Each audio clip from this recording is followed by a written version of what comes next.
Welcome, traveler. You've returned to the unknown archives. My name is Samantha Snarff. Tonight, the fire is low, the castle quiet, and the stars above Hogwarts shimmer just a little softer than usual.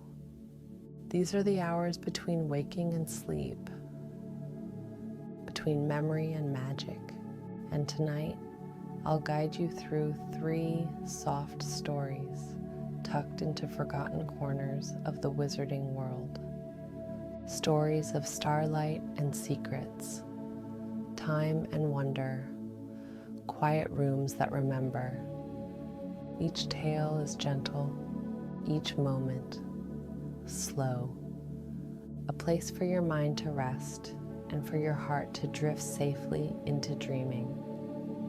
So find a warm blanket, settle into the hush of night, and let me tell you what the castle whispers when everyone else is fast asleep. Story 1: The Star Mirror. It was Ravenclaw 4th year Malus who found the mirror first, tucked behind a loose tapestry at the top of the astronomy tower. She hadn't been looking for anything in particular, just a quiet place to sketch the sky.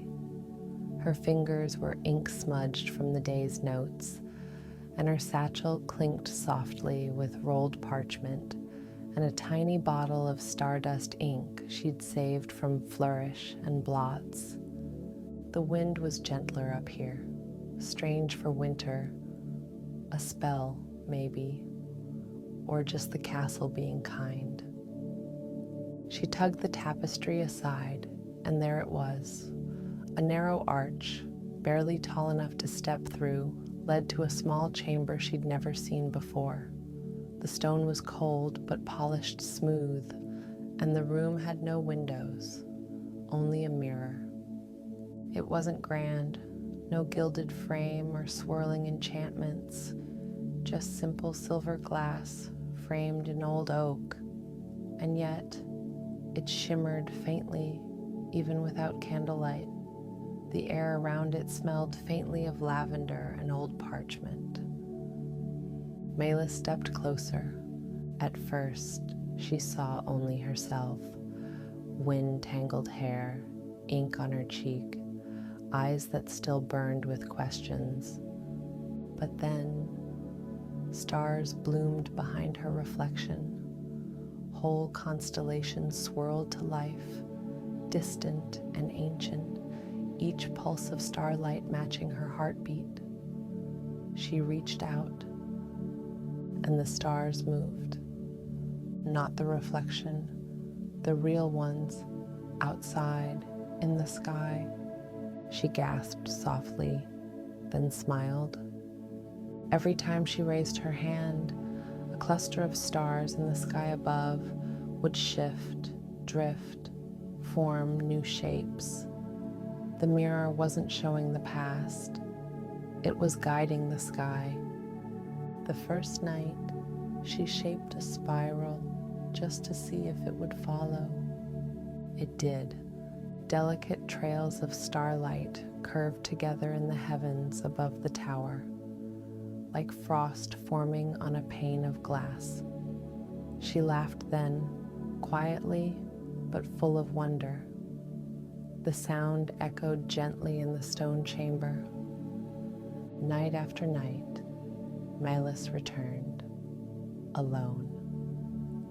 She never told her friends, not because she didn't trust them, but because the mirror felt like a secret given just to her. She painted patterns with her fingertips, letting the constellations take new forms: a sleeping cat, a curled-up moon calf. Once, a soft-eyed girl who reminded her of someone she missed. The mirror didn't speak, but it listened, and Malus began to share, not aloud, but with gestures and silent stories. Shapes that held her hopes, her quiet thoughts, her loneliness.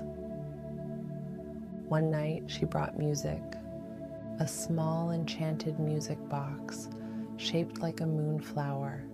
She placed it beside the mirror and let it play while she traced the stars. The melody was simple, just a few notes, but it echoed beautifully through the chamber, wrapping around her like a memory. To her surprise, the stars began to pulse in time with the music. She sat on the floor, hugging her knees, and watched her glowing sky unfold. A memory came then, her mother humming a lullaby like that, just before she left for Hogwarts her first year. She hadn't thought of it in ages. The next night, she brought a sketch pad. By candlelight, she began drawing the shapes she painted in the stars. Some pages she crumpled, others she kept, tucking them into her satchel like pressed flowers. Each visit felt like a dream she could return to. The chamber itself began to change subtly over time, as though responding to her. One evening, a low velvet cushion appeared beneath her favorite wall to sit against. Another night, the ceiling shimmered faintly, not with torchlight, but like a pool reflecting moonlight through water. One evening, a soft sound accompanied her drawings, the faint tinkling of bells, distant and melodic, like the sky itself was chiming in approval. She looked around for the source, but found nothing, just the air and the mirror. Sometimes she whispered thoughts to it. I wish I were braver. I miss her more than I thought I would. Do you think the stars ever feel lonely too? No answers came, but always something changed in the stars afterward. A shape, a shimmer, a sense of stillness that felt like a hand on her shoulder. One night, she saw something new, not just stars, but people. Faint silhouettes walking slowly across the glass, other students, professors, ghosts. She leaned in and felt warmth against her hand. A second hand pressed to hers from the other side. Startled, she blinked, and the mirror was still. But from then on, she never felt alone. The stars still danced, the mirror still shimmered, but now, sometimes, there was a sense of being watched over, not in a frightening way, but with care, as if the sky itself had noticed her. She whispered to the mirror one night, unsure if anyone or anything could hear. I don't really know where I belong sometimes, but this feels like mine. No reply. Only stars, soft and constant. But one constellation, a tiny spiral, appeared again just above the tower, brighter than usual, her spiral. As the school year pressed on and exams drew near, Malis noticed how the mirror's presence helped quiet her worries. The pressure of assignments, the noise of common room gossip, the loneliness that sometimes clung to her in the great hall. It all softened, just a little, when she knew the mirror was waiting. She even started bringing small things to leave beside the mirror. Pressed flowers, a marble, once a feather dipped in ink. Each time she returned, they were gone. She liked to imagine someone on the other side collecting them, like gifts between friends. One evening, just before exams, she fell asleep beside the mirror. When she woke, there was no sign of time having passed, but she felt rested, as if the stars had held her dreams while she slept. And one morning, When she stepped out of the hidden chamber, her satchel felt lighter. Inside, beneath her rolled parchment, was a folded scrap of silver vellum. It read, "Thank you for sharing your skies." She never found the mirror again. No matter how many nights she wandered the astronomy tower, tracing tapestries and checking the walls, it was as if the room had vanished into the stars. But sometimes, when she looked up at night, the stars still shifted just slightly, just for her. Story 2, The Clockmaker's Hollow. In a forgotten corner of Hogwarts, down a corridor that never seemed to be in the same place twice, there was a door carved with an hourglass. Most students passed it without a glance. The ones who noticed usually forgot it minutes later, as though time itself tucked the memory away. But on a rainy Wednesday, fourth-year Gryffindor Elian noticed. He hadn't meant to. He'd been trying to find the library's back stairwell and gotten turned around. The door wasn't there, and then it was. Drawn by something he couldn't name, he reached for the handle. It was warm, oddly so. The wood hummed faintly beneath his fingers. He stepped inside. The room was unlike anything he expected. It was enormous, far too large to fit within the castle's walls. The air shimmered slightly, like heat off stone.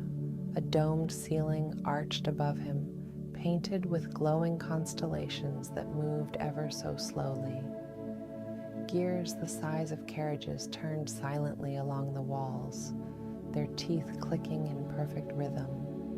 And in the center stood a clockmaker, an old man with silver hair and robes stitched with threads of gold and copper. He stood at a long bench, carefully assembling a delicate pocket watch from floating luminous parts. He didn't look up. "You're early," the clockmaker said, "but that's all right." Elian blinked. Sorry, I was just trying to find the library," the man finished, smiling faintly. "You will, in time." Elian stepped closer, drawn to the slow orbit of the glowing cogs. The magic here felt ancient, steady. "What is this place?" he asked softly.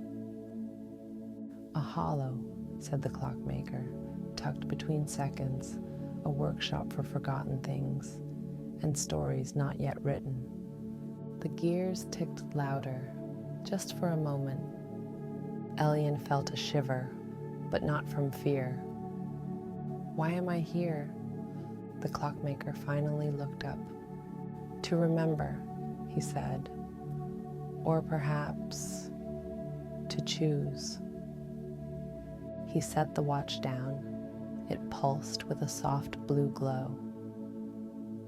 "This," the man said, "is yours. Or it will be one day. It holds your time, the time you've used and the time you have yet to spend." Elian reached for it, but paused. "What happens if I take it?"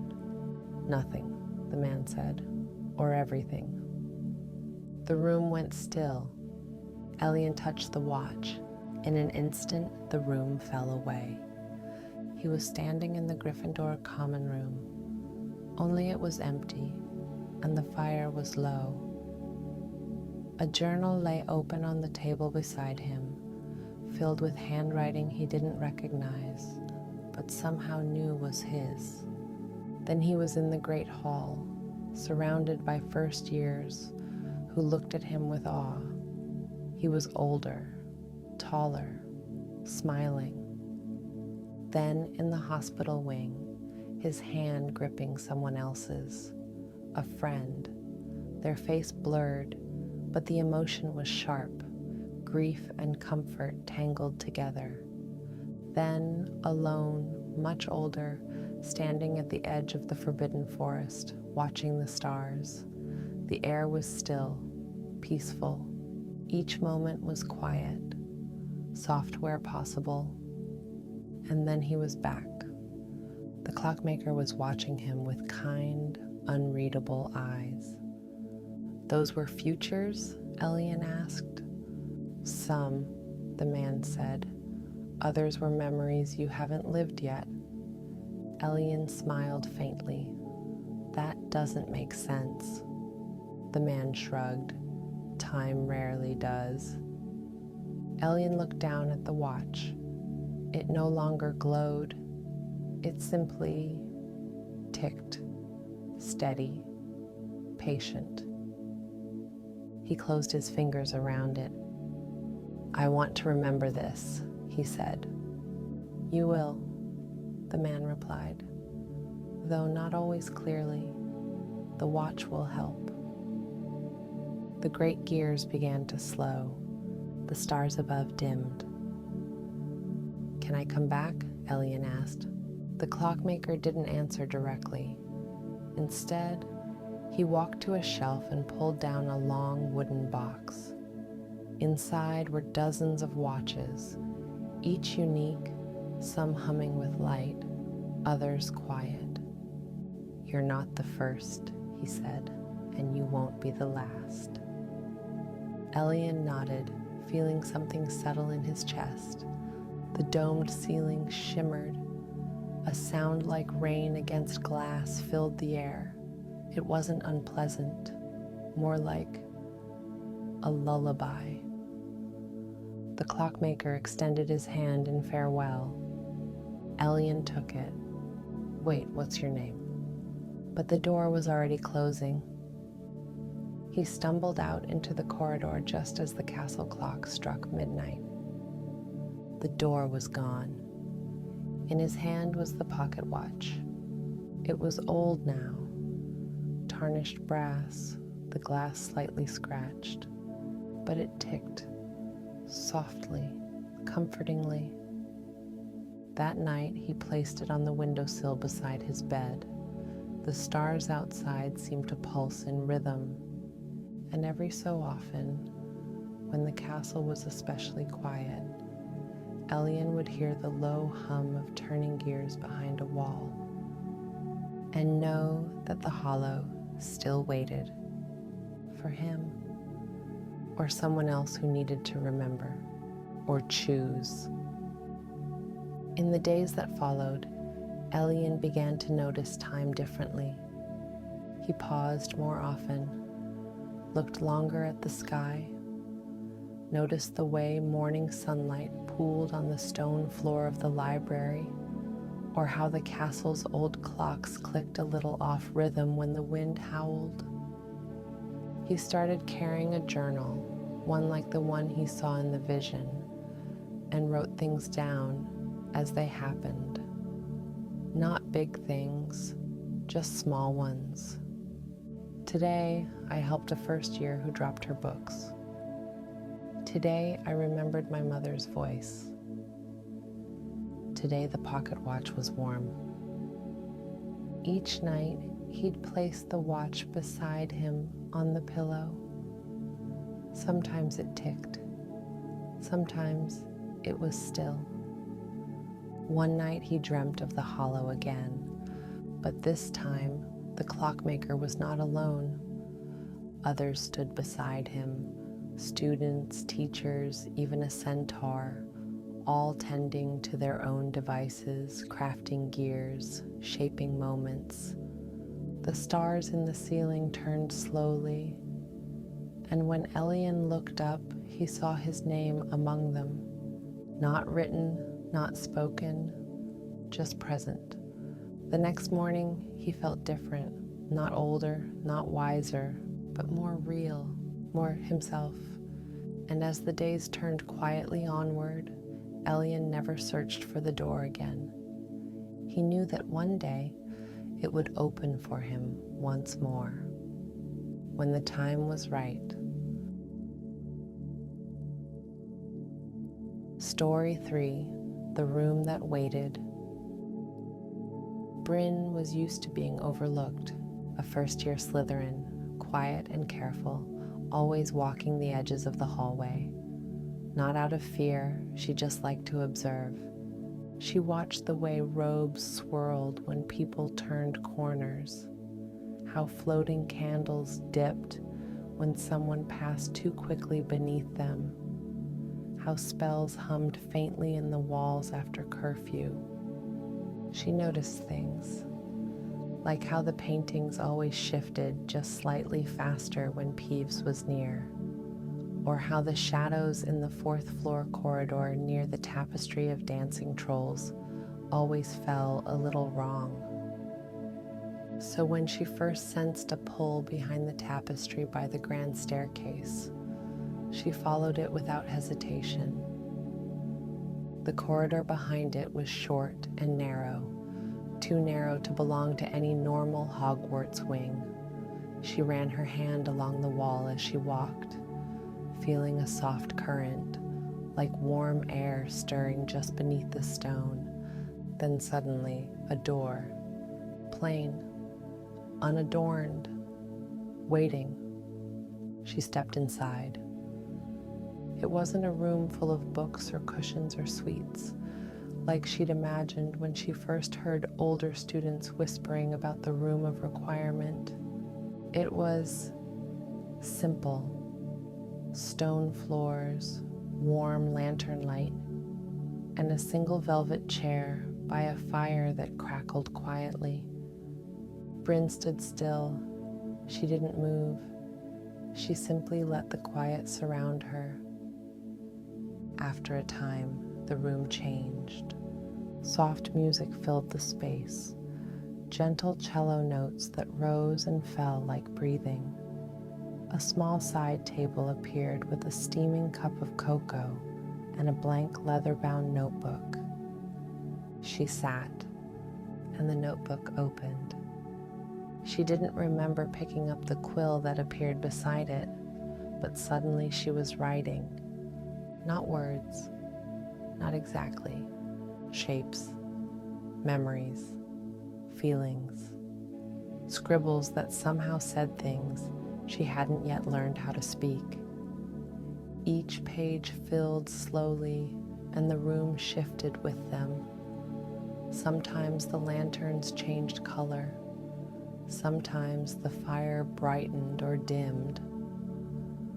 Once, when she remembered something particularly painful, a moment from her first day at school, standing alone on the platform, watching everyone else hug goodbye, the chair turned into a cushioned nest, and a blanket settled over her shoulders without a word. She never stayed long, an hour at most, but she came back again and again, and every time the room remembered her, it offered what she needed, never more. A glass of water when she felt overwhelmed, a ceiling of soft stars when she needed to think, a lullaby whispered by no one when she couldn't sleep. It never asked questions, never expected her to explain.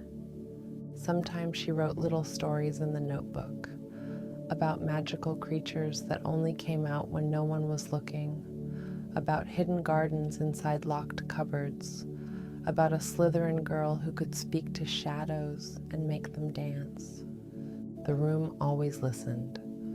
One day, just after her first snowfall at Hogwarts, she stepped inside and found the room entirely different.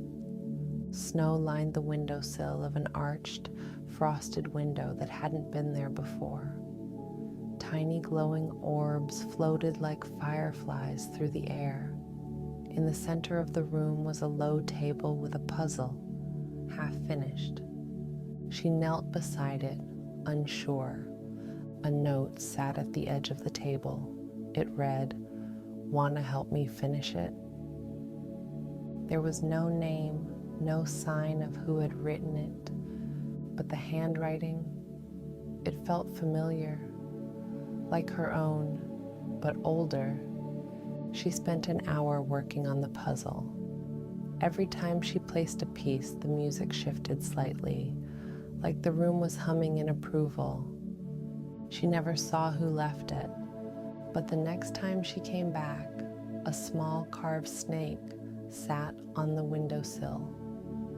Its eyes glinted emerald, and it bowed its head when she entered. She bowed back. Another time, weeks later, she opened the door to find a small library, books stacked in low piles with parchment notes left tucked inside the pages. Each one seemed to answer something she hadn't known she was wondering. She stayed for hours, curled up in a green armchair, reading until her eyes drooped closed. When she woke, a quilt had been tucked over her, and the fire had burned low. Once, she entered the room crying. It had been a bad day. Someone in her house had made a cruel comment, and the sting lingered longer than she'd expected. The room dimmed, like twilight settling around her. The notebook opened by itself, the quill already writing. The message was simple: you are not made smaller by being quiet. She sat in the chair and cried until the tears stopped, not because anyone was watching, but because she could. As the year went on, Bryn grew taller, a little braver. She raised her hand more in class. She made a friend or two, and even helped a second year with their potions homework. But she always kept the room to herself, not out of secrecy, but respect. It felt like a secret offered by the castle, a trust, and she treated it gently. On her last night before summer, she visited one final time. The room was just as she left it, fire glowing, chair waiting, notebook resting open to the last page. She sat, picked up the quill, and wrote one sentence. "Thank you for knowing I was here." The lanterns flickered just slightly. A note appeared beneath her message, written in that same older handwriting. Always. She closed the book. As she stood to leave, the room changed one last time. The wall shimmered, the fireplace faded, and in its place, the floor gently illuminated with soft silver light, forming a path that curved toward a door she'd never seen before. She hesitated, then followed it. The door led back into the corridor, but it felt different now. Warmer, safer, as if the castle had placed a hand gently at her back. That summer, she kept the carved snake on her desk at home, and when the moonlight hit it just right, it shimmered softly, as if remembering too.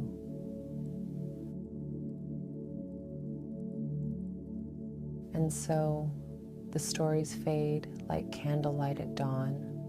The stars return to their places, the clocks begin to turn once more, and the quiet rooms behind hidden doors gently close, waiting for the next dreamer to find them. Thank you for wandering with me tonight, for listening, and for trusting the magic. If you'd like to return again, you can always find me here. Just follow the stars, and don't forget to like this story or subscribe for more gentle journeys like these. And if you're still awake, leave a comment below. Tell me where in the world you're listening from, and which of tonight's 3 tales whispered to you the most. The archives are always open to those who seek comfort in story. Until next time, rest well, sleep deeply, and may your dreams be filled with starlight.